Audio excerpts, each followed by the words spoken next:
Diane Brimble was drugged without her knowledge by unscrupulous individuals intent on denigrating her for their own sexual gratification. That's the conclusion of an inquest into Ms Brimble's death on a cruise ship 8 years ago. The finding turns on its head the notion that the mother of three agreed to take the drug GHB, which ultimately caused her death.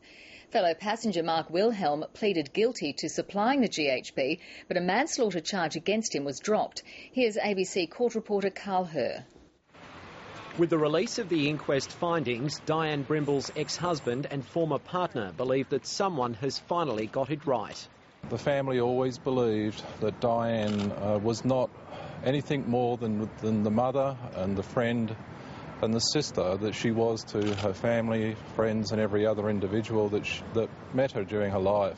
The fathers of Ms Brimble's children again heard the distressing but now familiar details of sexual degradation and her deteriorating condition on board the Pacific Sky in 2002. Only this time there was a key difference. The former Deputy State Coroner Jacqueline Millage said of Diane Brimble, she was unknowingly drugged by unscrupulous individuals who were intent on denigrating her for their own gratification. When one of 8 men of interest, Mark Wilhelm, was convicted of supplying GHB, a judge said Ms Brimble had agreed to take the drug before having sex, but the coroner disagreed, adding that even when a doctor on board asked him if she'd ingested any drugs, he denied it. He could not even tell the truth to save her life. His insipid and cowardly response when asked by the doctor to try and proffer a reason why she lay dying or dead is indicative of his callous disregard for her decency and her safety, the court heard.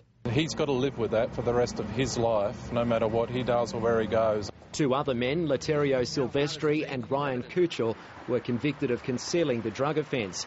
Jacqueline Millage defended the release of graphic photos from the fateful cruise and, in general, the media's reporting of the inquest. Despite the obvious relief provided by these findings, Diane Brimble's family says further reform to the cruise ship industry remains unfinished business. According to the findings, P&O has taken steps to prevent a repeat of the Brimble case, but formal recommendations will be published later in the week.